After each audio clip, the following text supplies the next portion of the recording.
Good morning, ladies and gentlemen, and welcome to this spending review analysis by my colleagues at the IFS. Welcome to this online event.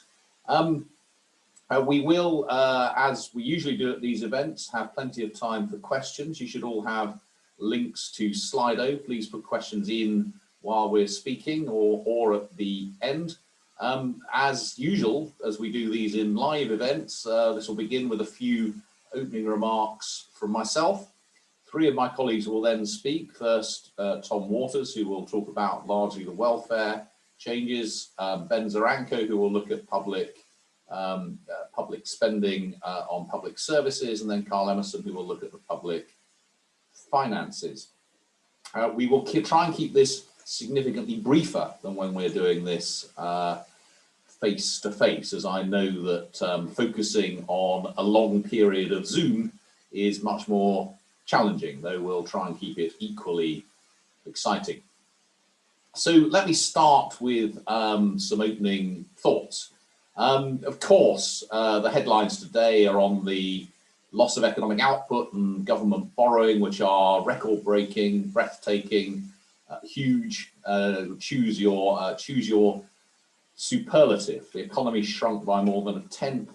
The amount that we're spending on COVID is 280 billion is just astonishing. A deficit approaching 400 billion is astounding. I'll try not to use any more superlatives, but do hold them in mind. We are in wholly uncharted territory. One sort of little whinge is it's a shame, actually, it took until yesterday for us to discover the full extent of the government's COVID spending. We've had far too many announcements without costings attached, either from the Treasury or the OBR. Nearly all of the 80 billion of spending in addition to the 200 billion, which was acknowledged in the summer economic statement, was committed well before yesterday, but we've only yesterday got an estimate of the cost. Frankly, that's just not good enough in what's supposed to be an era of relative fiscal transparency. The real importance, though, of what we found out yesterday was about the longer term effect on the economy and the longer term response. We got the OBR's take on the economy and the Chancellor's take on his response. Now, I think there is some reason for reassurance here. Obviously, it's not great news, but the OBR's central scenario has only a 3% long-term hit to the size of the real economy. When we were producing our green budget a month or so ago, our colleagues at Citi thought the central scenario was probably a 6% long-term hit to the size of the economy. Now, some of that difference may be down to modelling assumptions, some of it may be down to the fact we have vaccines now on stream. Now, 3% hit to the economy is obviously painful, especially after such a long period of poor income growth, and especially given the hit we've had from Brexit. But it's way less painful than the impact of the financial crisis. And on central borrowing scenarios, borrowing will be only 100 billion or so in 2024-25, which actually is not a million miles away from current budget balance or stabilising debt as a fraction of national income. It probably require 20 billion or so of tax rises to achieve those things. But 20 billion, again, in the context of the scale of austerity we saw over the 2010s, is not a vast quantity of money. So those central scenarios aren't great, but actually they're not terrifying. We've had much bigger economic shocks and fiscal tightenings. You see what's happened over the last decade. I think my question, though, is that really a central scenario? Now, I'm not going to talk much about the macroeconomy, but there clearly are downside risks from COVID and our ability to respond to it. And as the OBR made clear, from a no-deal Brexit. And of course, this is a different sort of recession and history need not repeat itself. But remember that the long-term economic and fiscal hit from the financial crisis was far greater than was predicted at the time. Now, as I say, this is a very different kind of economic crisis, and you'd expect this to have less of a long-term impact. But let me focus on the fiscal risks. First, this was a pretty austere spending review. Strange to say when we're talking about the kinds of money borrowed this year and set to be spent next year, but it cut non-COVID public service spending by more than £10 billion next year and in subsequent years relative to plans. I have to say it's not obvious to me that either the need or the appetite for public spending has diminished since March. There's been no top up to NHS spending plans after next year. Frankly, I would be most surprised, I'd be astonished actually if these plans were adhered to. Second, the Chancellor sprayed enormous amounts of money at dealing with COVID this year. He's allocated 55 billion for next year. He's allocated precisely zero for subsequent years. I hope he's right that we'll no longer need to spend anything at all on test and trace or PPE or vaccines or anything else, but I wouldn't bet on it. And third, these plans involve ending the temporary increase in universal credit from April next year. It was intended as a temporary policy and it's government policy to end it, but experience suggests that pressure will build for it to be kept. The government may not, but may change course. So I would put those pressures together, and in my central scenario, I'd have spending and borrowing at least another 1% of national income higher in 2024 and 2025 and then thereafter, even given what looked to me like relatively benign central economic scenarios. In that case, if the Chancellor did want to aim for current budget balance, he'd eventually need a 2% of national income fiscal tightening, or about £40 billion in today's terms.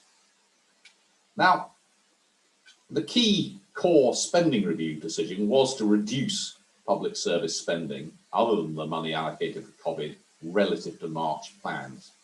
Now, it may seem odd to ignore the 55 billion allocated for COVID, but none of that, not one penny, is planned to continue beyond next year. So it is right to focus on the core budget. And that core spending, to be fair, will still be 4% higher next year than last, but it'll mean a tougher time for some public services than expected, and especially after next year.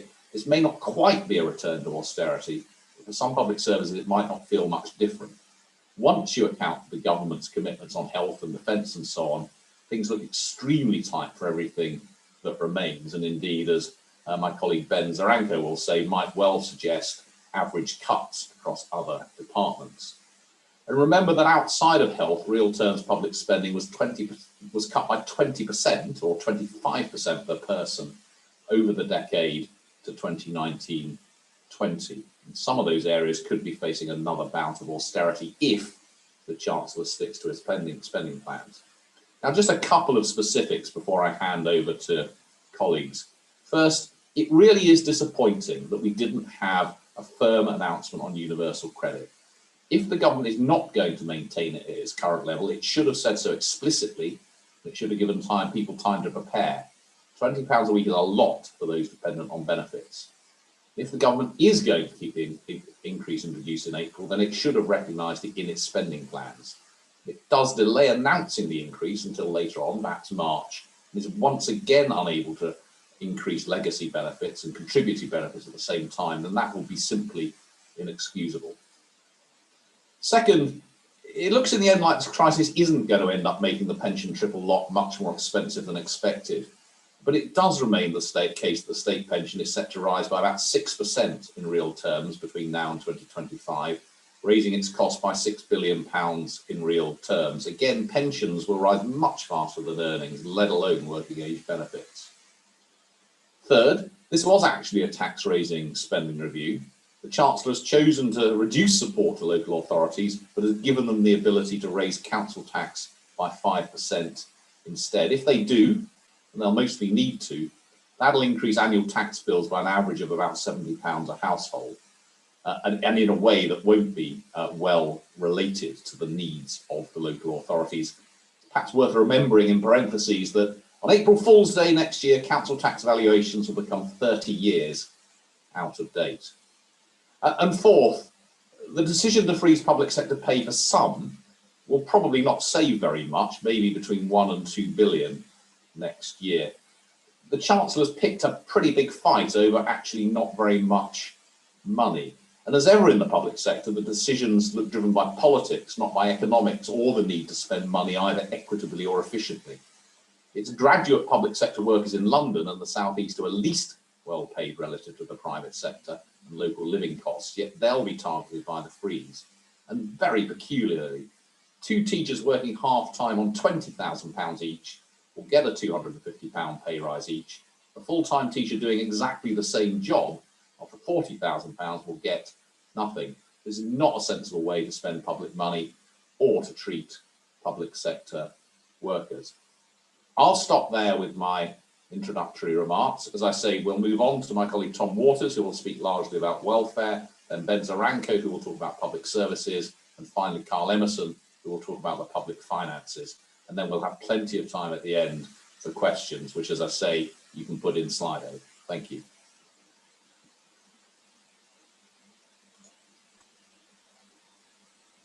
Great, thanks, Paul.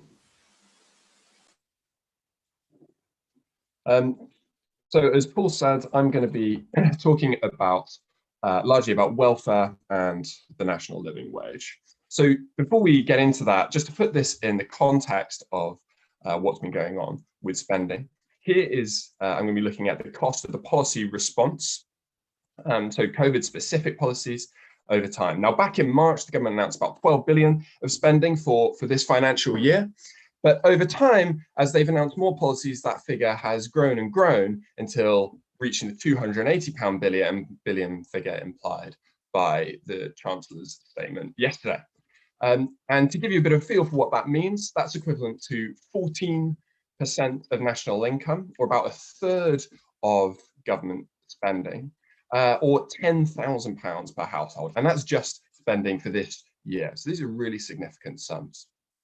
For comparison, during the Great Recession, the policy response was about 1% of GDP. This is much, much bigger than that.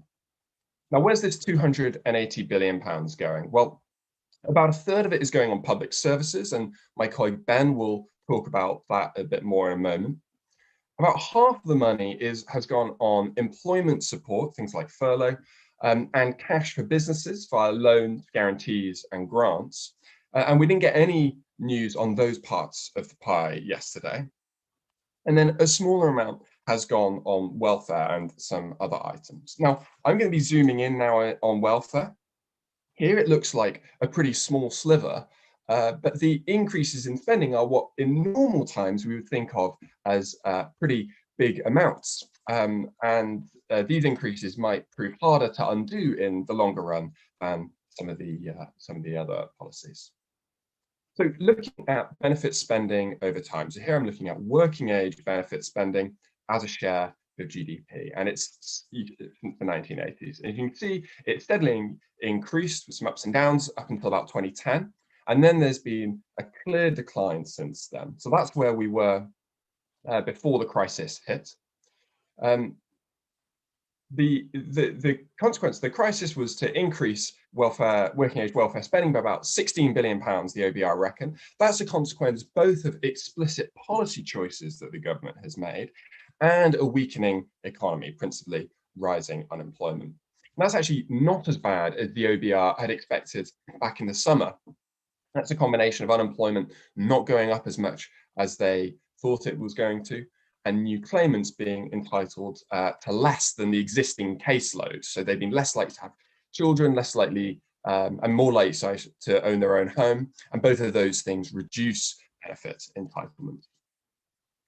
On the OBR forecast, well, working age benefit spending falls over the coming years to roughly where it was pre-crisis. That's both as the economy recovers and as there's specific retrenchments in the temporary benefit giveaways, and I'll speak about those a bit more in a moment. And these changes are all very significant, very important in the sense that if you exclude child benefit, at least a quarter of working age families receive benefits. This really does affect a significant number of people. For comparison, the same figure for pensioners shows that their benefit spending is set to be rather more steady over the coming years as a share of GDP. And that's because the triple lock, as Paul said, implies that the real value of the state pension will rise by about 6% by 2025, while at least relative to this year, working age benefits are going to fall in real terms. Okay, so let's now get into the specific policies that the government has done. So the biggest welfare giveaway that the government did back in March was to announce a £20 a week increase in universal credit and working tax credit. That benefits about 6 million families to the tune of £1,000 a year. Now, we didn't get any reference to this yesterday. And so what that means is that on current plans, this expansion will expire at the end of March next year. That implies large overnight cash losses. If you look at UC claimants, it means about 13% of their benefit entitlement disappearing on average. And the Chancellor does still have another opportunity to extend this. The spring budget would be a chance to do that.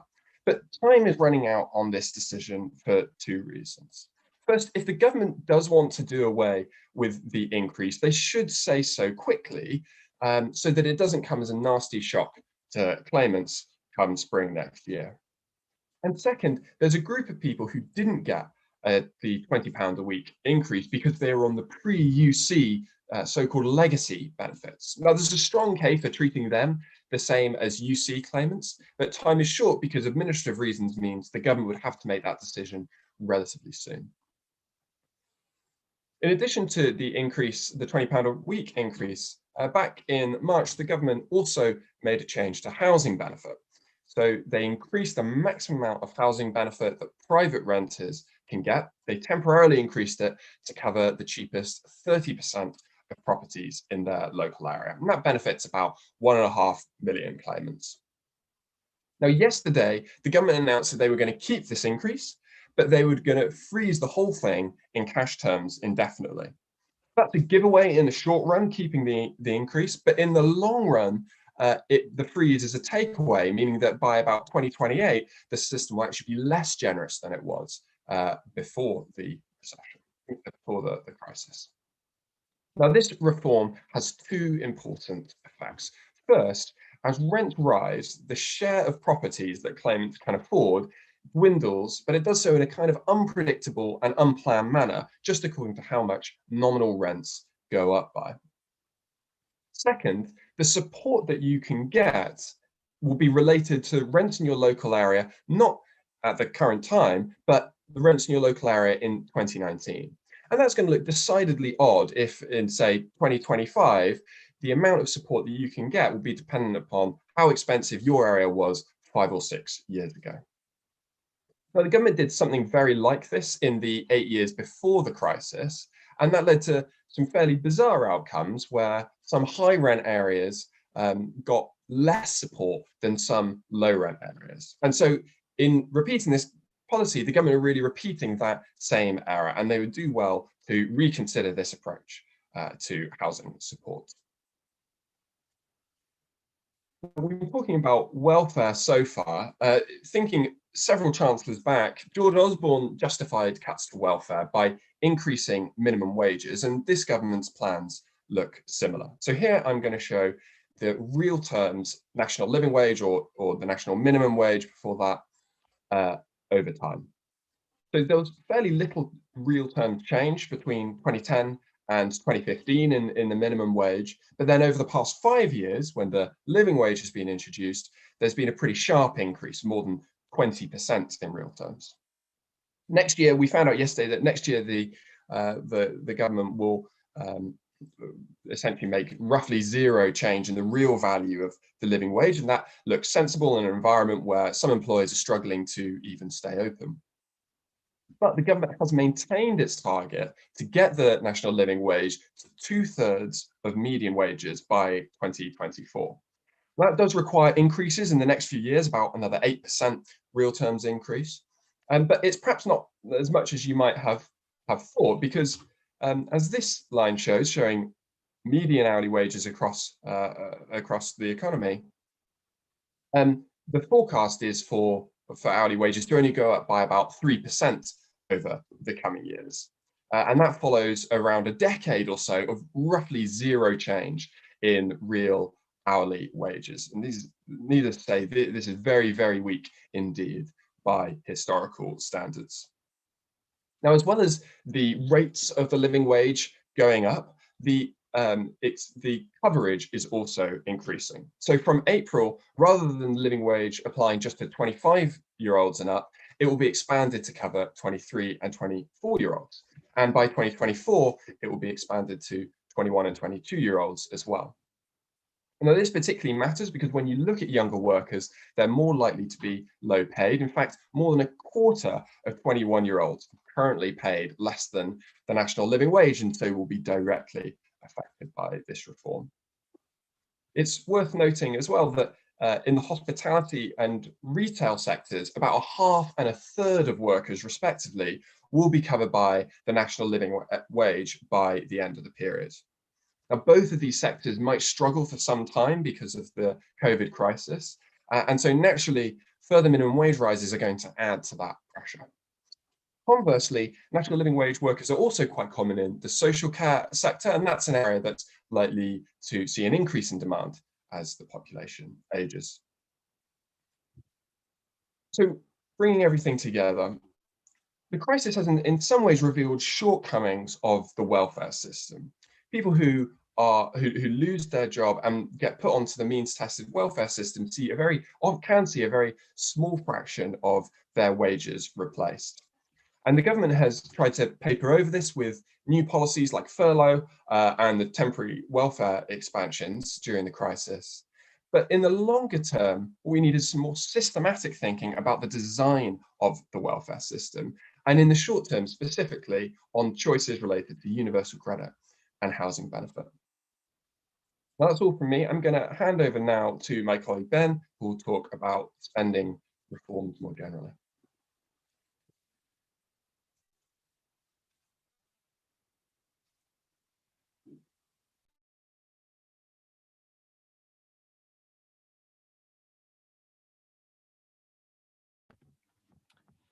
Thank you, Tom.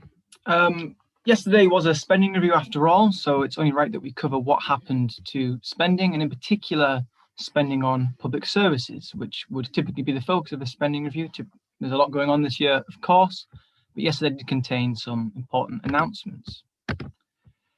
The Chancellor announced a new package of funding support for public services in response to the ongoing costs of the pandemic. The running total for public services this year is now 113 billion. About half of that is expected to persist into next year, about 55 billion. These are huge sums. The 113 billion this year really is an eye-watering amount of money. 22 billion pounds of that is going towards test and trace, with more money for PPE, other parts of the health budget, and other parts of public services as well. I want to draw your attention to the 25 billion or so allocated to a COVID-19 reserve. You can think about that as a sort of contingency fund that the Treasury is using as an estimate of how much they'll need to spend for the rest of this financial year, so through till about March. So if there are costs of vaccine procurement or vaccine rollout, we'd expect them to come from the COVID-19 reserve. And next year, the 55 billion pot contains a 21 billion pound COVID reserve. So the Treasury is retaining some flexibility over its support for public services, but acknowledging that they're going to continue. I will talk a bit more about that COVID support in a second. The other big announcement yesterday was that the Chancellor cut back his plans for spending on non-COVID services, so what the Treasury calls core services.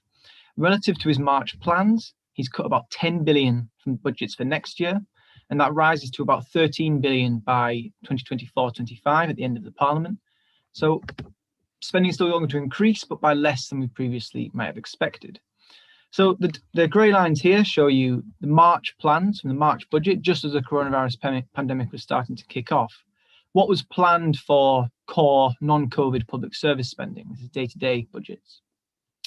Everything here is in cash terms because of some issues around how the GDP deflator is calculated for this year and next, which skew real terms growth rates. But you can see that spending was planned to increase steadily in cash terms throughout.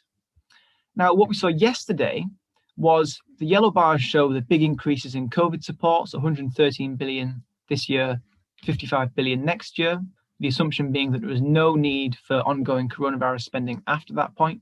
For instance, the NHS is expected to return to its pre-COVID spending plans after next year. There'll be no ongoing support, according to the Treasury yesterday. But as well as those yellow bars, you can see that the purple bars have shifted as well. And the Chancellor has cut about 10 billion from his core budgets next year, rising to 13 billion by the end. So you can see the purple bars are still increasing over time. Cash spending is still set to grow, but it will be lower than we were thinking back in March. So that represents a fairly sizable takeaway from the Chancellor in his announcements yesterday. I want to focus on the increase between this year and next year. So there'll be about 14.7 billion increase in departments' core budgets. So putting the coronavirus support to one side for now. Where is that 15 billion or so going? Well, perhaps unsurprisingly, a big chunk is going to health, education and defence, the big three, if you like, areas where the government has ongoing promises. Much of the health budget, the health increase is going to the NHS in England. Much of the education budget is going to schools. As well as that, we saw increases in funding for some of the departments with post-Brexit responsibilities. So HMRC have responsibility for customs, DEFRA have responsibility for farm subsidies, and the Home Office are responsible for delivering a new immigration system. So part of the increase in funding they received will be in relation to those services. Other departments also saw an increase. There was, of course, a cut in the aid budget, which takes you to the 14.7 billion increase overall. Now, again, this is all in cash terms. If you look at what's happening in real terms after adjusting for inflation, between 2019-20 and 21-22, spending set to increase by 3.8% real terms per year, which is moderately generous by historic standards.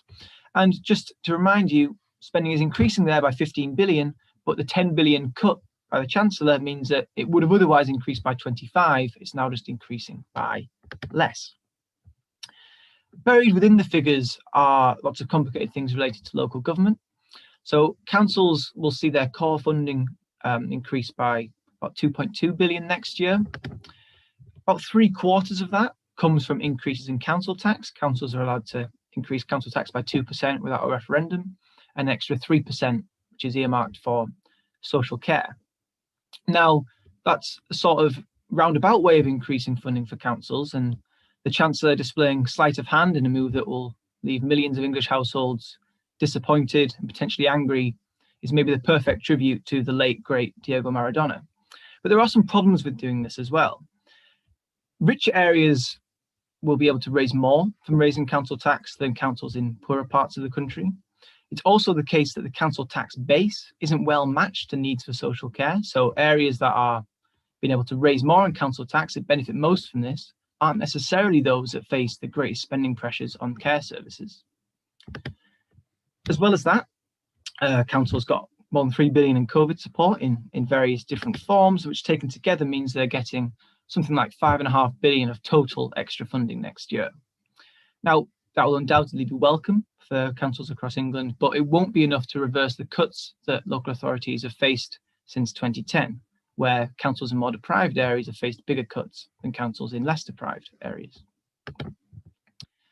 That's all about next year. What lies in store for day-to-day public services after that point? Well, the government's already made some big commitments and some big decisions. The NHS England budget runs right through to 23-24, the schools budget to 22-23, defence budget runs right through the rest of the Parliament. So decisions on those areas have already been largely made. And together they account for almost 60% of the total amount of money that will be available next year. So when we get to do all this again next year, when the government holds another spending review, I hope you're all as thrilled as I am, about 60% of the spending decisions have already been made in some sense. And they have associated funding for Scotland, Wales and Northern Ireland via the Barnett formula. So many of the choices have already been made. Aid spending has been reduced from 0.7% to 0.5% of national income. But then you can cut it next year to that point, but then as the economy grows, it will still be set to increase. And taken together, all these things imply very tight settlements for remaining public services. It's really important to remember that outside of health, real terms per person spending was cut by almost a fifth over the decade to 2020 and almost a quarter in per person terms. And those areas, things like local government, things like justice, things like many of the perhaps less glamorous or less high profile government departments might be facing a very tight settlement after next year. So this shows you the planned growth rate in the purple one shows you in core budgets for departments overall. The blue bar shows you what's happening to protected budgets. So that's the NHS, schools, defence, aid, and the money earmarked for Scotland, Wales and Northern Ireland as a result of those announcements. And then what that implies for everything else, based on the Chancellor's provisional spending totals, is that they'll be facing a very small cut in real per person terms. So even if it's not a return to the cuts that we were seeing in the years after 2010, these are fairly modest in scale. What it would effectively mean is baking in the cuts that we've already made since 2010, and those departments would be expected to manage on effectively where they are now, with no increase in funding available. Another big announcement yesterday was the public sector pay freeze. The Chancellor pointed to the fact that this year, public sector workers are much less likely to have been made redundant, or to have seen their pay fall, or to have been furloughed, and their private sector counterparts have fared much worse on average. And so the Chancellor has frozen public sector pay for millions of workers with exemptions. He's exempted those who are earning less than £24,000 a year, and all NHS workers will be subject to the usual process via the pay review bodies. Now, because of those exemptions, less than half of the public sector workforce will actually be affected by the freeze. And as a result, it's difficult to put a precise figure on it, but it probably saves the government between 1 and 2 billion, probably towards the lower end of that range. So as Paul said, the Chancellor's almost picked a fight over a relatively modest sum of money, particularly in the context of the things we're spending on elsewhere. Now, just a little bit on the exemption for lower earners. So the Chancellor said that 2.1 million people who earn less than £24,000 in the public sector will get a pay rise of £250 minimum.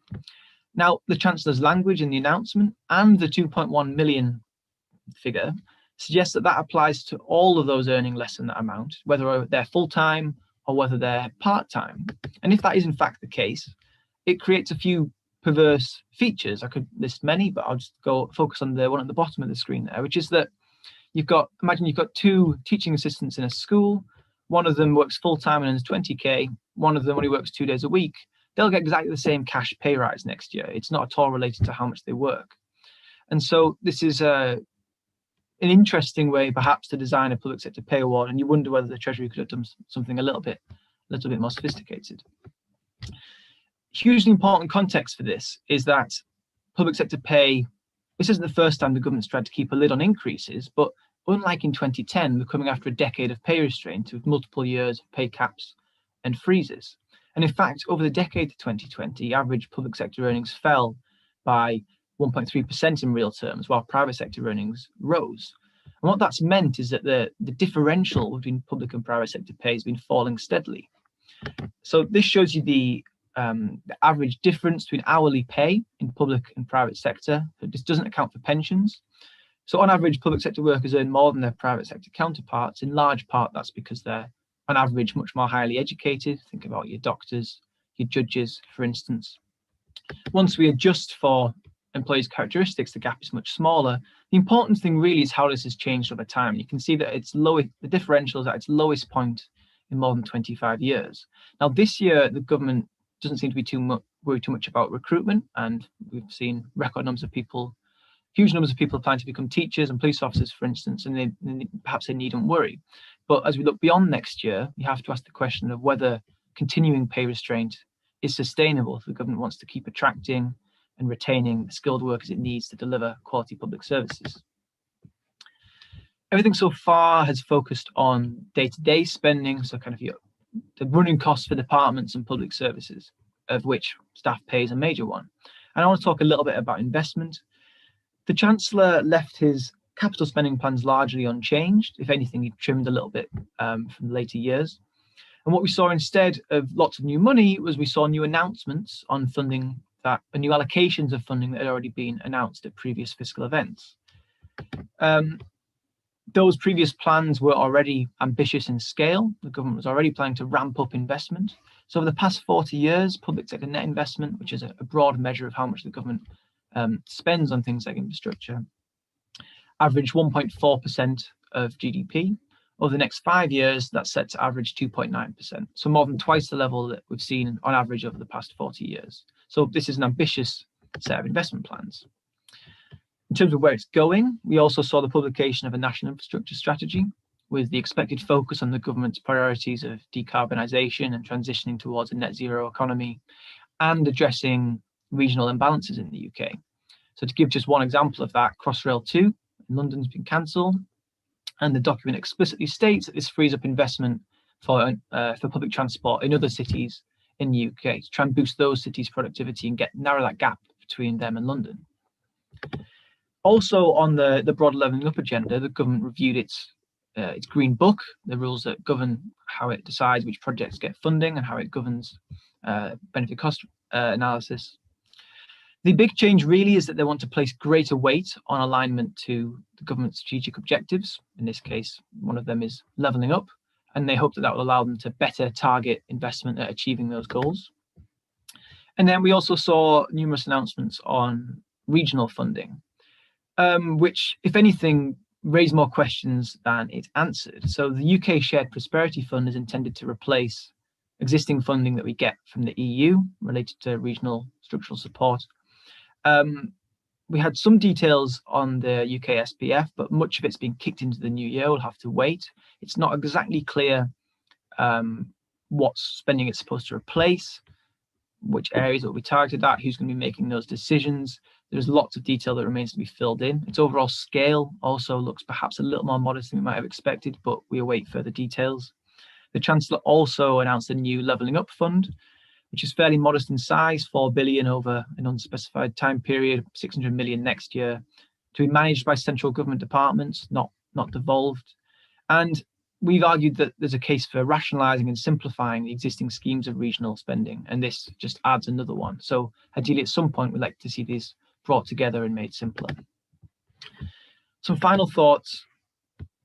The big decision that the Chancellor made yesterday really was to roll back on how generous he wants to be on core public services after next year. So he cut 10 billion to 13 billion from his annual plans for day-to-day public service spending relative to what he was planning in March. They're relatively austere, those spending totals, and got to ask the question of how credible they are. Do we really expect them to be stuck to? And to take just one example, do we really expect the NHS after next year to revert back to its pre-coronavirus spending plans? Or are we likely to see further top-ups required to help the NHS get through the backlog of elective operations, for instance, if they're unable to do so in just 1 year, or if other pressures emerge? So a lot of the public finance forecasts are underpinned by these spending totals, and they perhaps look a little on the optimistic side. That's all from me, and I think Carl will now talk about the public finances in more detail.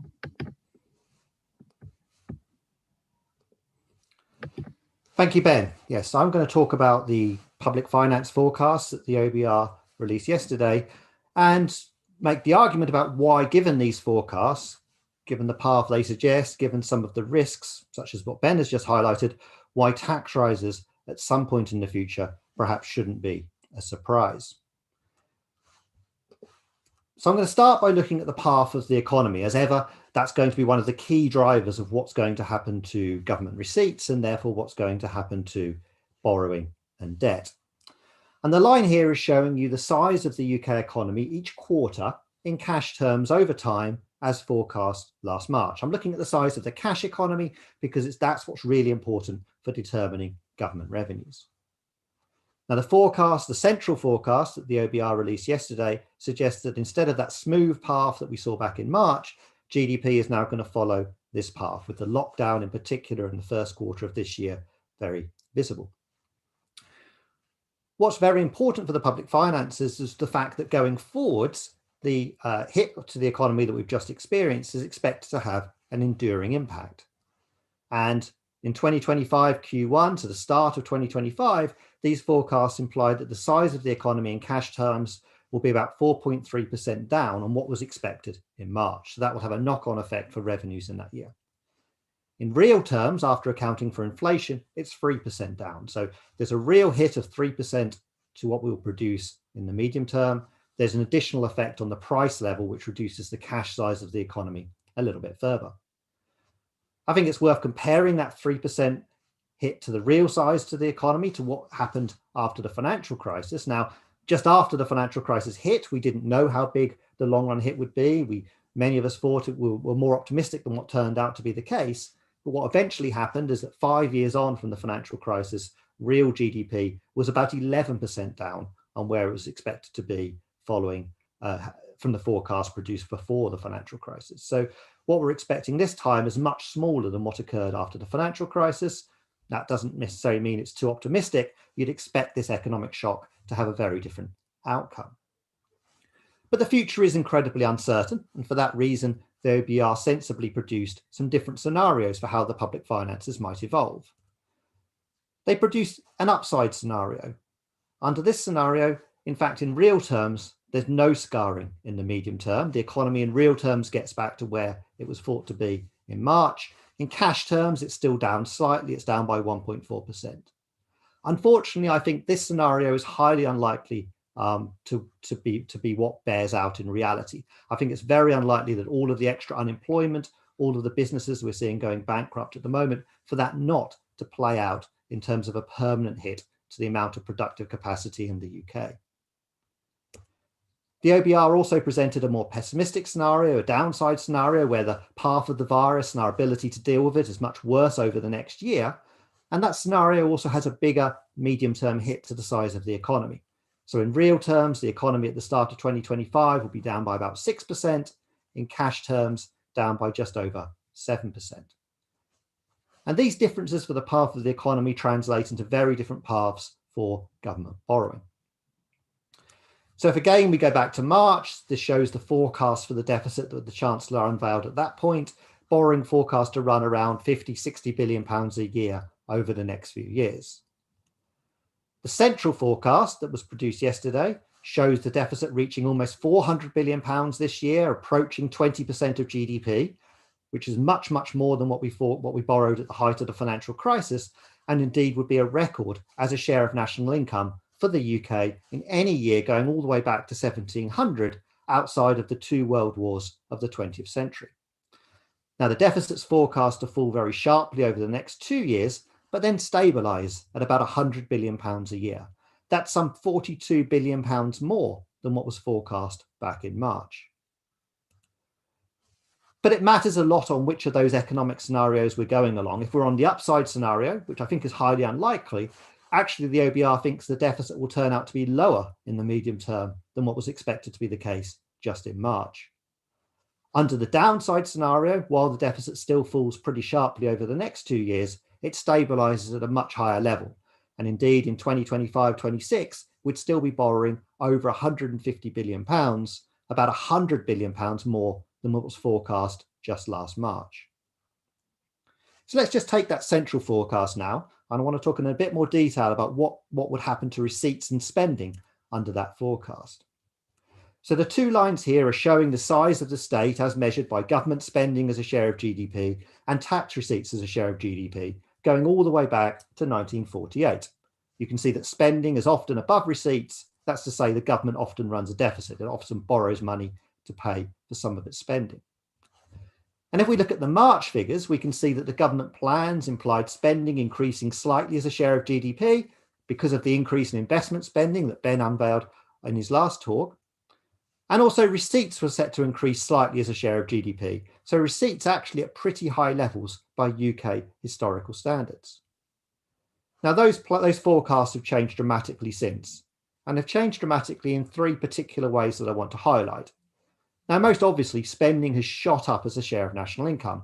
That's what happens when you spend huge amounts, as Tom talked about in his presentation, and the economy falls in size. Spending as a share of GDP goes up hugely, in fact, above 55% of national income, far above anything that the UK has seen at any point in its history. The second point I'd like to make is on the receipts side. You can see that receipts, when measured as a share of the economy, aren't really depressed at all. So what that means is that in cash terms, receipts are basically following the path of the economy. We're not seeing a fall in the tax burden. Now that's in contrast to what we saw in the financial crisis in 2009 and what we saw when the dot-com bubble burst around the turn of the millennium. In both of those occasions, because it was tax-rich parts of the economy that was being hit, we saw the tax burden edge down. That's not forecast to happen this time. And then the third thing that I'd like to highlight is the fact that spending is elevated as a share of national income in the final few years. So beyond the spike this year, spending falls back, but it ends up at a level which is well above what we've been used to in much of our history. And indeed, if you compare the where spending ends up to periods prior to not just the coronavirus crisis, but also the financial crisis, you can see spending runs at about 42% of national income, and that's a level that we've not seen pre-financial crisis since 1984-85. So that's the first suggestion of why we might need tax rises at some point. It looks like spending as a share of national income is going to stabilise at a higher level than what we've been used to in our history. I'm now going to decompose that increase in forecast borrowing to give some more reasons why we might be thinking that borrowing could turn out higher than it's expected, unless, of course, tax rises or further spending cuts are implemented. The March forecast suggests that the deficit was going to run at about 2 to 2.5% of national income each year going forwards. The central forecast yesterday, in part, was for higher borrowing as a result of that package of measures in response to the coronavirus that Tom talked about. Now, the key assumption there is that none of that persists beyond 21-22. So the increase in the generosity of the working age social security system, that comes to an end. The increase in NHS spending to help them deal with, for example, non-COVID care that wasn't possible in the current year, that's not needed beyond March 2022. If any of that spending is continued beyond that point, it would push up borrowing or need to be offset with tightening elsewhere. Then there's the additional economic impact on the economy, which is feeding through into lower receipts. That is a fairly constant effect throughout the period. And of course, how that plans out will depend entirely on, or very largely, on what path of the economy we see. And then there's the fact that the Chancellor yesterday, as Ben set out, decided to cut back on his pre-COVID spending plan. So the non-COVID spending on public services is now forecast to be lower, not higher than what was expected in March. And that's despite the fact we're now going to spend more on defence. If that tighter settlement for spending can't be delivered, again, that would be a reason why borrowing could turn out higher than we expect. Given that central forecast, it's not surprising to see that government debt is going to rise. If we go back to March, we see that underlying debt was running at just a little over 70% of national income. It certainly wasn't falling, and it was certainly going to be touch and go whether the Conservative Party manifesto commitment to reduce debt as a share of national income over this Parliament was going to be met. Now, that manifesto commitment is clearly going to be missed now. On the central forecast, debt rises sharply through the current financial year and then more steadily thereafter. Under both the more optimistic and the more pessimistic scenarios, we also see debt running higher than what was expected back in March. One thing to note here is that under the central forecast and under the downside forecast, after the initial rise in debt, once we get to the sort of 2022, you can see that debt only increases very gradually. And that's because once you've got elevated debt, it's actually, you'd have to borrow even larger sums to push it up even further. It's actually easier to bring debt down when it's running at a higher level. Perhaps a rather bad analogy I could draw is that if you've got somebody who's put on a lot of weight, it's relatively easy for them to stop putting on more weight or perhaps lose some weight. They don't need to do much in terms of reining back on their diet or doing a bit more exercise. It's harder to get that weight down once you've got it to an already low level. So why might we expect tax rises? Well, I think firstly, we don't know what the Chancellor's aiming for in terms of a fiscal position in the medium term. For example, he may decide that while he can't stop debt rising over the whole Parliament, he might want to stop it from rising in 2025-26, the end of the forecast horizon. To do that, he'd need £15 billion worth of fiscal tightening in the final year. He might decide he'd rather go a bit further and deliver a balance on the current budget. The current budget balance was something the Conservative Party manifesto also committed to. That would require a £20 billion fiscal tightening under the central scenario, and a much bigger one if it was to be achieved under the downside scenario. Although I'd suggest that were we to end up in that downside scenario, I think current budget deficits will be much more likely to persist for some time.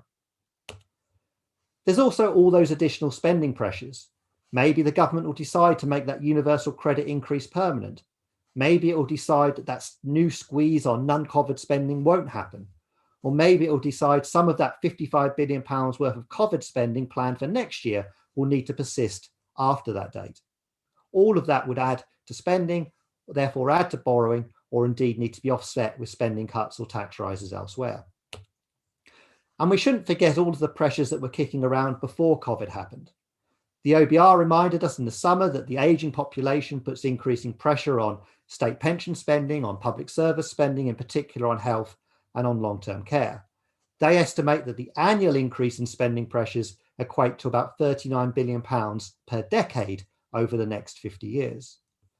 And if you looked at the annex of the OBR's report yesterday, you can see they modelled a no-deal Brexit scenario that would lead to a smaller economy and would hit tax revenues. Now, the effect on the public finances is pretty small because of the increase in tariff revenue, but there's still a £6 billion increase in borrowing as a result on their numbers. And just finally, I'd like to conclude by highlighting one of the risks that we face with all this increase in borrowing.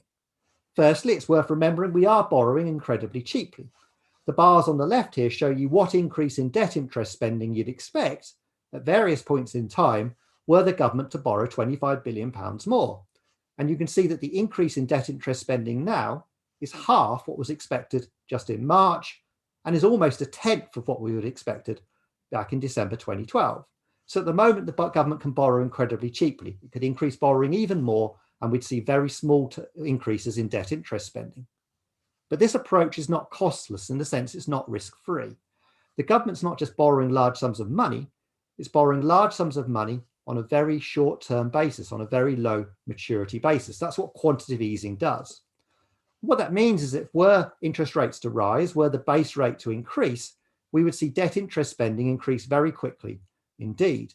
The increase in debt interest spending from, say, a 1 percentage point rise in the base rate would actually be about twice what we thought just last March. So to conclude, under the OBR's central forecast, the deficit falls to 4% of national income in the medium term, while debt continues to rise. There's a huge amount of uncertainty around this forecast. I think it's worth noting it's predicated on a 3% long-run hit to real GDP, and that assumes that there's a trade deal signed with the European Union. It assumes that there's no COVID spending beyond 21-22, including on the NHS, and it assumes that this new tighter path for non-COVID spending is kept to. So I think tax rises look likely, but wait until the recovery is well underway before doing them. And finally, I think it's worth stressing that we have elevated debt. We're financing that very, very cheaply, so debt interest spending is low, but we're also financing it on a low maturity basis. And that exposes the public finances to the risk that we see bank rate rises occurring without an improvement in the growth outlook. So I'll now hand back to Paul, who will handle the question and answer session. Okay, thank you very much indeed, Carl, Ben and Tom. We've got a large number of questions on Slido, but we've got more than half an hour to deal with them, so please don't feel shy about joining them.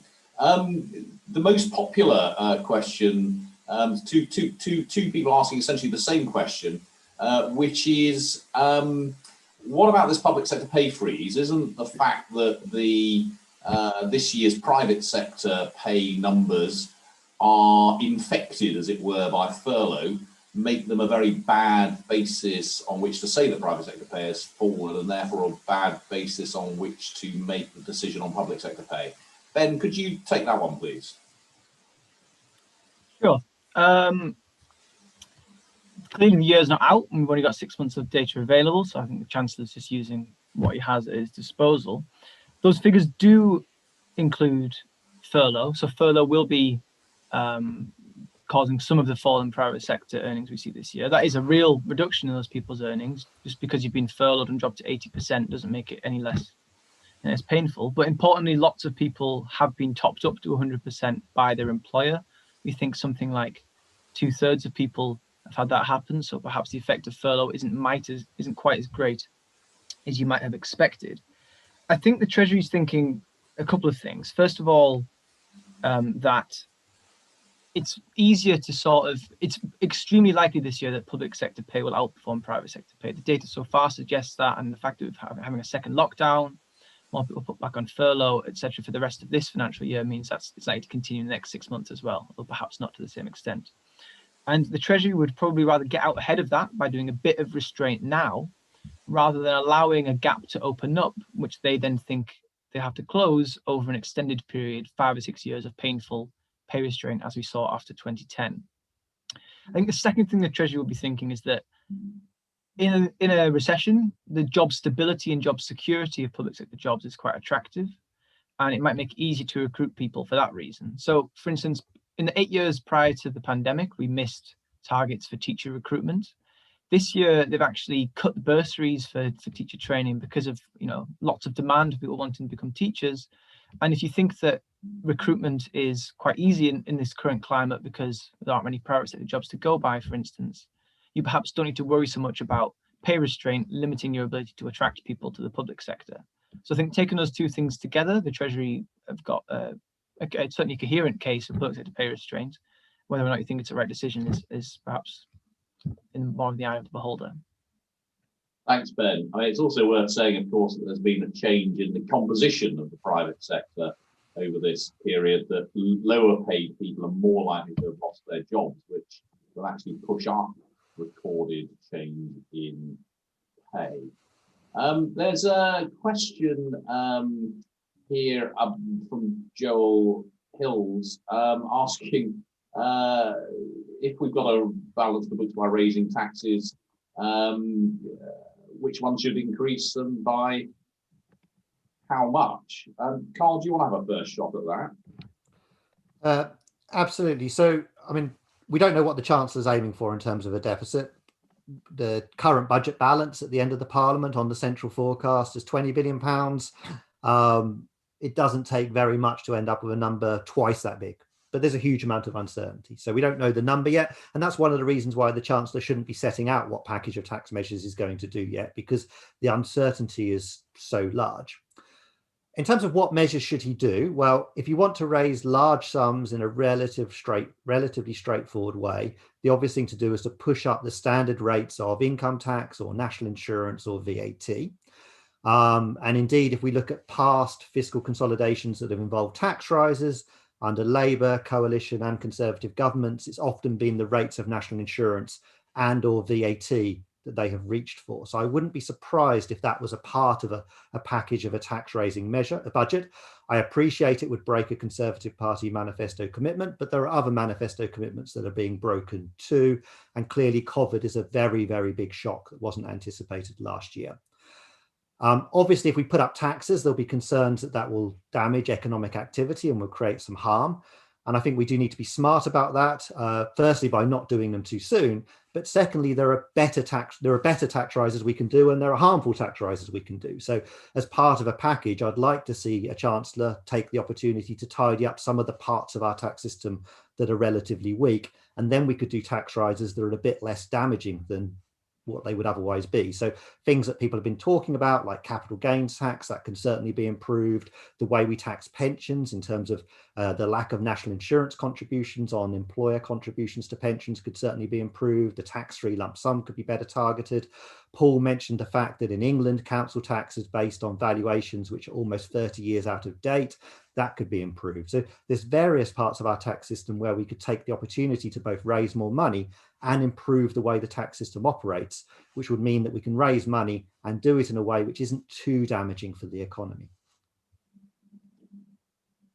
Yes, I think that was all very helpful. Thanks, Carl. Whether the Chancellor will take that advice remains to be seen. It's also worth saying that when it comes to big tax rises, history tells us they're more likely to happen just after the next election rather than just before. Rather related, there's a question here from Ben Chu saying we thought in any case that we need some tax rises because of an aging population, which might have been about 2% of national income of additional tax rises, and asking does the additional 2% imply the whole has now roughly doubled, to which I think the answer is roughly yes. Because we've got an aging population, the demands, particularly on health, and that's not actually just to do with an aging population, are rising. So we will need to be spending more on health over time. Same is true to some extent of pensions and of social care, and on relatively conservative assumptions, that is likely to add up to 2% of national income to spending pressures by the end of this decade, rather than by the middle, or at least in the early years of the following decade. So that is an additional pressure on the public finances, which will have to be dealt with. It's worth also saying that, and this has had some coverage recently, that we're going to be losing, knocking on for £40 billion of tax revenues as we move to electric cars, which adds yet more pressure on the tax system to replace that, at least if we don't replace petrol duty with some kind of charging for driving. So none of those things are immediate, but they do suggest that if we're looking at plugging this fiscal hole over this decade, we're going to have another set of fiscal holes to plug over the following decade. Though, of course, we're looking a long way in the future there. There's a couple of questions here which have moved right to the top of the popularity stakes, at least, although they're not necessarily ones that we will want to spend a lot of time ourselves on. Question from Russell Lynch of the Telegraph about whether we think the OBR's assessment of scarring is about right, and one from Lucy White of the Mail asking whether the new vaccine means that we should perhaps be closer to the best case than the central scenario, given that the Oxford vaccine news came in after the OBR scenarios were put to bed. Carl, I think it's fair to say that the best case scenario is quite a lot better than anything we think is terribly plausible, even with that new vaccine. Yeah, I think I'd like to distinguish the kind of path for the economy over the next year or two, which clearly will depend very much on how effective, how quickly we can get a vaccine rolled out, how well track and trace works, etc., versus the more medium-term impact, which is because people have lost their jobs, because businesses have gone bankrupt, because people have left education at a time when the labour market's in a bad state, what will be the permanent damage done to the economy? Now, that upside scenario, I don't really know whether that's too optimistic or pessimistic over the next 18 months or so, but certainly in the medium term, to think that we're going to get all the way back to where we thought we would be in March, I think that's very, very unlikely to happen. I think it's almost implausible to think that we can have so much economic damage at the moment and to think that we will completely heal and recover and get back to exactly where we thought we'd be in 5 years' time. So I think in that sense, the optimistic scenario is really not very likely. And it may be the central scenario is more likely. The scarring in the central scenario is 3%. I don't know if that's too big or too small. In our green budget last month, we used forecasts produced by Citi. They thought that scarring in the medium term was, in their central scenario, would be 5%. But again, they presented two scenarios, one with less scarring, one with more scarring. So it's certainly the case there are people out there who think the scarring could be a bit bigger than 3% in the medium term. Trouble is, of course, we don't have experience of an economy recovering from this sort of shock, at least not in the last century.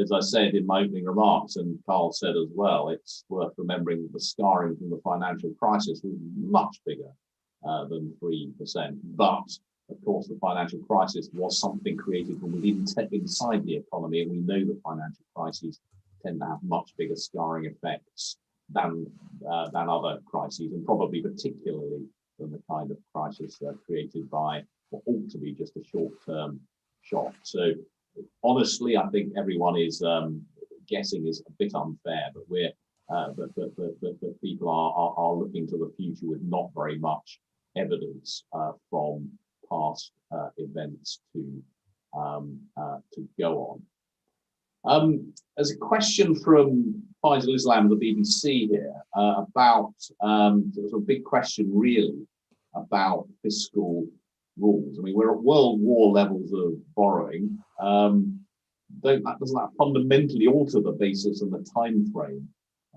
with which the Treasury will try and get back to anything like budget balance? And what might that mean for the new budget rules? And I think the answer to the first of those has to be yes. The idea of getting back to budget balance in 3 years seems to me to be for the birds.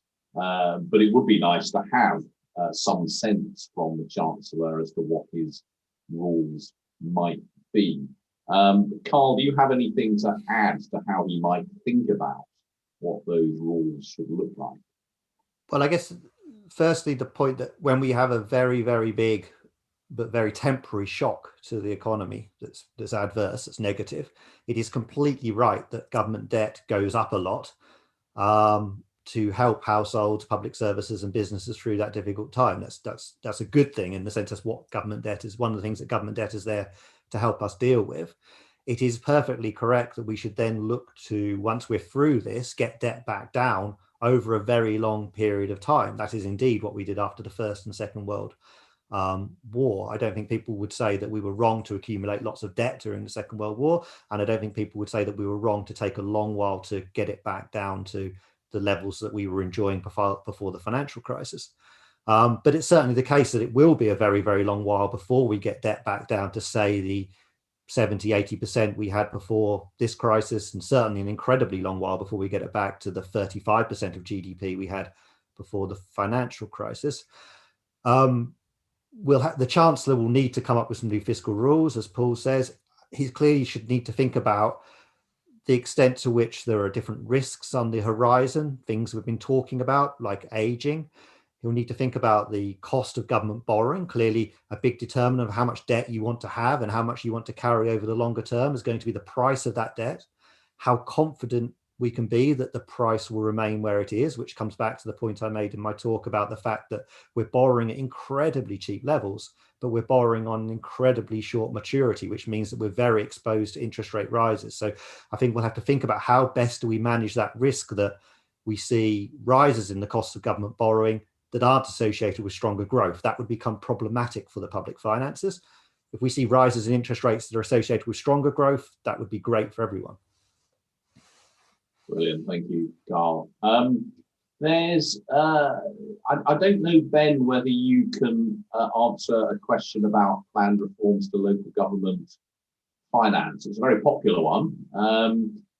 The Fair Funding Review and the Business Rates Retention scheme seem to have been delayed. Do we know anything further about the likelihood of them eventually happening? I don't think we can speak to their likelihood of eventually happening. It's going to be a political decision. Colleagues of ours at the IFS have done lots of very detailed, very in-depth work on this, particularly around business rates retention and so on, which I would encourage you to go and look at. In terms of what it means and whether it will happen, I think that you cannot disentangle the government's promise to fix funding for social care once and for all from the wider reforms to local government finance. And we've seen this yesterday, the decision to allow councils to raise more on council tax and use that to pay for the bulk of increase in spending on things like social care is not a particularly well targeted way of providing funding, particularly when council tax bases are so kind of detached from social care needs, and particularly how those things change over time. And so the Fair Funding Review will determine which councils get what when it eventually happens. And I think we need to think more broadly about together how we finance local government, with whether we want a centralised social care system similar to how we run the NHS, or whether we want to continue to have this more decentralised system run by local authorities, and then think about how those two things need to be joined up. Because at the moment it's a bit of a mess and it's in dire need of reform, and it's understandable but disappointing that some of those reforms are being kicked into the long grass again. Yes, there's if you're interested in those issues around public local government finance, you'll find a lot of pieces by my colleague David Phillips on the website, or do email him separately with questions. He's not unafraid on this call. There's a couple of questions here from Alex Forsyth from the BBC. The impact of Chancellor not committing to uplift universal credit now, well, the immediate impact in the public finances is that means that the additional 6 billion or so being spent this year is not being spent next year or subsequently. And given that I would have thought there must be at least a 50% chance he will back down on that commitment, then there could be more spending going forward. And as I said, I think it really is quite important. If he's not going to uplift it, then I think actually telling people now that he's not going to would be helpful. There is one excuse, I suppose, for delaying the decision, which is that it could depend on how strong the labour market is looking in April. In a world in which there are really still no jobs around, for example, you really wouldn't worry about any work incentive effects of that. And equally, if there are lots more people on universal credit, it will both be more expensive to keep the uplift, but perhaps more important. But I suspect the reasons are more to do with the politics than the economics. Is it right that the £250 pay rise for those under £24,000 will still be a below inflation rise for some? Well, yes, if inflation is 1% or above, then it would be. I think is the short answer to that. Tom or Ben, do you want to add anything to the answers I just gave to those two questions? I can add on the second one. The OBR's forecasts yesterday had CPI next year at 1.4%. So that's, you can think about the price change that matters for households or public sector earners. If you're earning £24,000 and you get £250 extra, that's a pay increase of about 1%. So that'll be lower than what we expect CPI to be. If you're earning less than £18,000, £250 is about 1.5%. So you're looking at a real terms sort of pay freeze. If you earn less than £18,000, it would be a real terms pay boost. I think that's sort of the way to think about it. So the very lowest earners will see a real terms pay rise. The sort of lower earners, but not quite so low earners, will see some of them will see a real terms pay cut, but a much smaller real terms pay cut than those who have their pay frozen in cash terms. Yeah, on UC, I would just emphasise that, you know, if the government eventually just decide that they're going to extend this, even make it permanent, then it doesn't matter quite so much about exactly when they make that announcement. The bigger deal is if they decide that actually they want to cut it, and if they wait until the budget and say the budget's in, you know, mid-March or something, then they'll be making that announcement, you know, 2 weeks or something before the policy actually comes into effect. And if you're in the sea of universal credit, finding out that you're going to see 20 quid less a week 2 weeks before it happens could be quite difficult to manage. There's a question about intergenerational equity from Ed Conway. Do worries about intergenerational equity make tackling the debt a priority, or is that not terribly relevant to intergenerational inequality? Carl, does the level of debt play an important role here? It certainly does, but it's also important to think about why are we accumulating the debt. I think that if we're borrowing lots of money because a generation is having a particularly hard moment at this point in time and future generations have to pay a bit more because of that, you might think that's perfectly reasonable insurance, that one generation just looks after another one because it happened to go through a pandemic, and maybe hopefully the next generation, you know, the next set of generations won't have to go through a pandemic in their lifetimes. So you might think that's perfectly reasonable and fair, and that we're prepared to sign up to that as a society.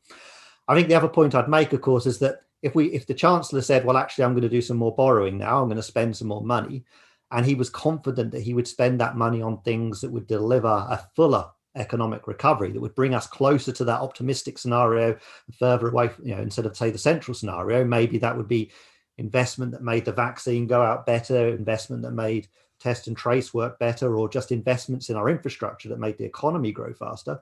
Well, yes, future generations would have more debt and therefore perhaps more debt interest spending to spend, but they'd also have higher national income and they'd be more prosperous. They'd almost certainly thank us for the fact we had that debt because they'd be pleased on what we spent it on.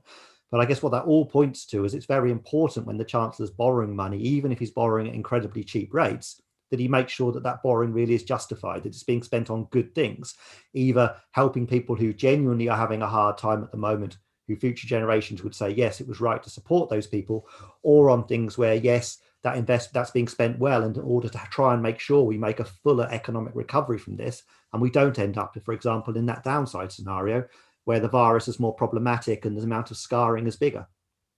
Yeah, and that point about spending money well is so important in all of this. I'll just add something here about the intergenerational equity or inequity. The impact of interest rates on all of this, and thus of asset prices, particularly housing, is just desperately important. And I think the trouble with the last decade is that both fiscal and monetary policy have acted in the same direction. They've essentially both done things, either intentionally or unintentionally, which have supported an older generation. Both house prices have stayed high because interest rates are very low. Pensions have risen whilst incomes of those of working age haven't. And so fiscal and monetary policy have pushed in the same direction, supporting one generation and not another. Monetary policy looks like it's going to continue to have to do that. We're going to continue, I would imagine, have very low interest rates and therefore high asset prices for some considerable period. I do think it is incumbent upon government through fiscal policy to recognise that and use fiscal policy to offset some of that unintended, very big, actually, redistribution towards the older generation, which has occurred as a result of necessary monetary policy. Question from Matt Dathan of the Sun. Says, is the maximum amount of fiscal tightening needed 80 billion? Could you need more because of a possible increase in interest rates? I mean, 80 billion is plenty big enough, would be my first response to that. I think the 80 billion comes from the 40 billion from aging by the early 2030s, plus the possible 40 billion as a result of this crisis. It's possible that we'll end up needing more, either because the crisis turns out worse, or because, as you say, Matt, interest rates rise at a time when growth isn't increasing. So I think it'd always be wrong to say a number like that is a maximum. After all the tightening that we got after the financial crisis, largely on the spending side, was bigger than that. But I don't think we ought to be in a world in which the government is planning for something bigger than that. What worries me is it's not obviously planning even to deal with something of the scale of 40 billion or so, which, as I say, it doesn't need to do yet, but it does need to have some view as to how much of that it wants to do, when it wants to do it, and how it wants to do it. There's a question here which I can't help myself from asking Carl, because he and I spoke about this just yesterday, which is the short date. Essentially, why does Bank of England quantitative easing result in effectively turning all the government debt that the bank holds into very short dated debt, and therefore leave the government very exposed to higher interest rates? Carl, you've got 30 seconds to answer that one. So if you look at all of the borrowing the government has done since March, huge sums, what it does is essentially sells gilts, and those gilts might be 10 years, 40 years, 50-year gilts. So that looks like they're locking in the borrowing costs for a long while. But over that same period, the Bank of England has gone to the markets through its program of quantitative easing and bought gilts of various different lengths of duration. So it's buying them back into the public sector.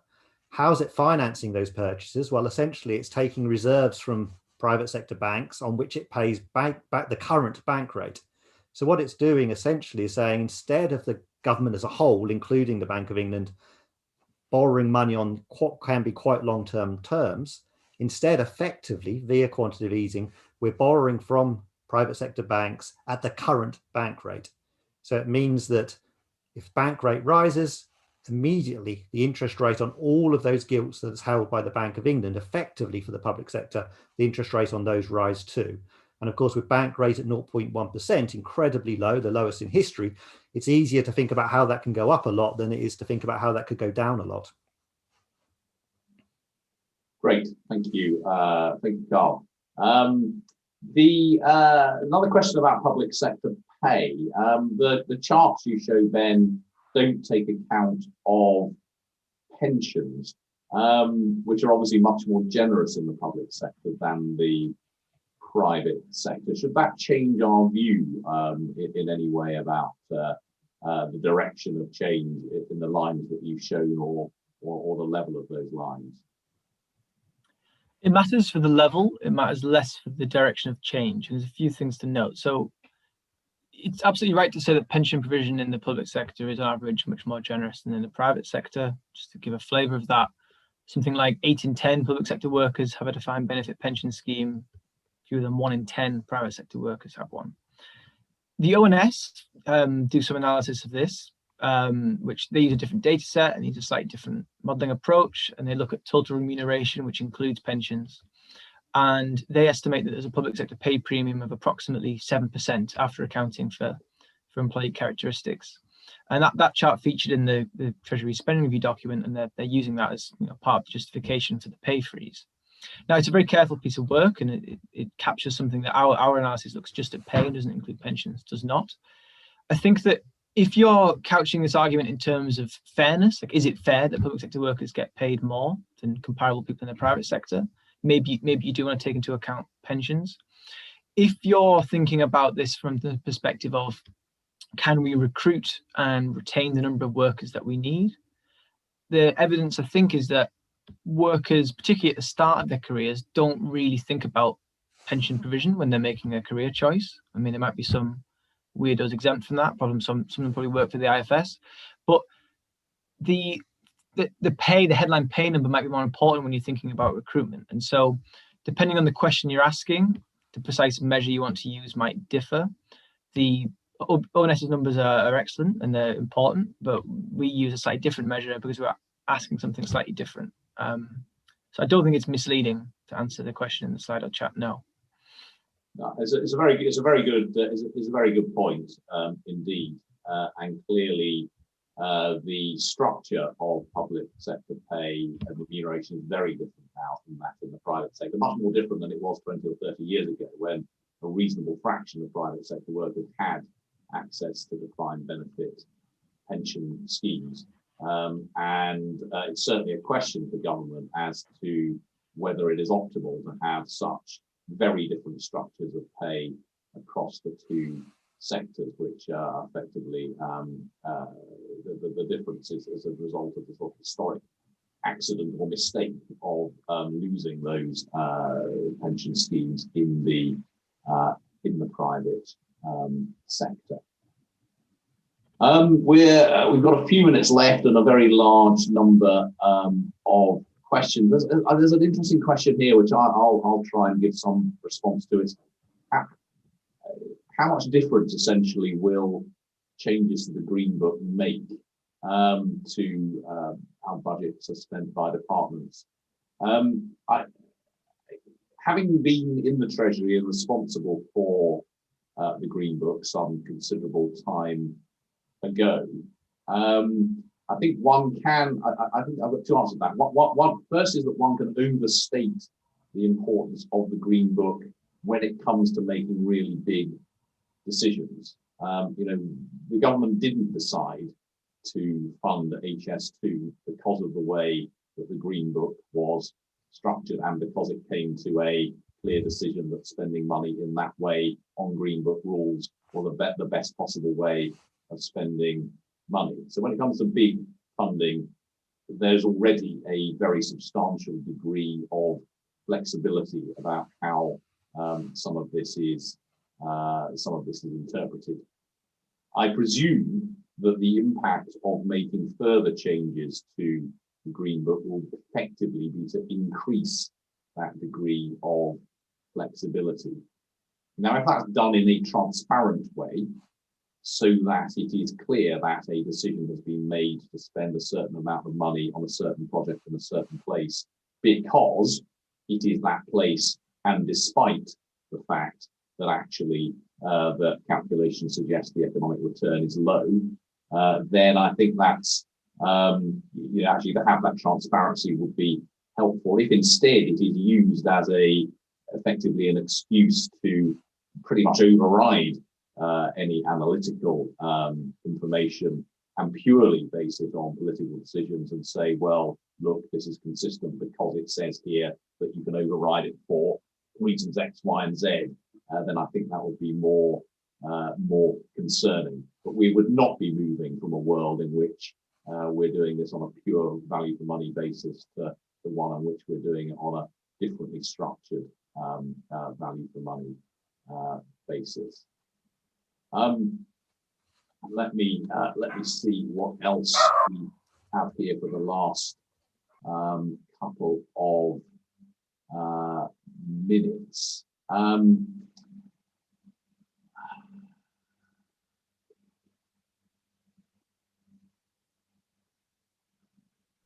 There's a question here. Yes, Ben. I was going to say, Paul, might I add something on just your answer to the previous question? Oh, great. Which was just that on that kind of, as you say, allows for more flexibility. Kind of, there's always been scope for the choices to be made. The algorithm isn't the be all and end all, but the kind of shift towards the alignment with strategic objectives. As you said, the transparency is really important, because what you don't want is what we've seen some of the allegations leveled at, for instance, the Towns Fund, where alignment with strategic objectives has been interpreted by some as meaning support for particular areas for political reasons, as opposed to any sort of underlying objective. And it's important that whatever is done transparently and not in a way that undermines confidence in the allocation mechanism. Yeah, great. And I'm going to send the last question to you as well, Ben. There's a very straight question here, which I don't know the answer to, so I'm quite interested in. I hope you do, which is, what does all this mean for social care funding? Next year, it looks like a combination of core funding increases for councils and COVID support means that there will be more money for social care. That's a very different question to, is there enough money for social care? And I think that this morning the social care providers came out and said they don't think it's enough. And we know that one of the impacts of aging on our society is that more people need long-term care in old age. The burden of that falls in large part on those families, but also falls on local authorities. And so looking ahead, local government funding will be extremely important in determining that. So I don't think it's going to be squeezed in the immediate term, but the longer term picture hasn't really changed, in the sense that the funding system is in need of reform, local government finance is in need of reform, and it's problems we need to grapple with, ideally sooner rather than later. Great, thank you. Look, we are now at 11:58, and there are dozens of questions still here, but I'm afraid we're not going to have time to deal with those. One question we can deal with, though, which is, are the slides on the website? To which the answer is yes, everything that you've seen today, including my opening remarks, are available on the IFS website. So thank you very much, everyone, for attending after what was quite an exciting spending review and quite an exciting economic period. We will be back, of course, before the next budget, before and after the next budget, which we're expecting in March, where we will hopefully find out yet more about how the Chancellor is responding to current crisis and more about the OBR's forecasts going forward. So let's hope that comes at a moment when the vaccines are being rolled out and working well, and we're looking more confidently into a rosier future. Anyway, thank you once more to everyone for attending and watching, and thank you particularly to my colleagues who have put in a long night and a long day to get us this far. Thank you very much.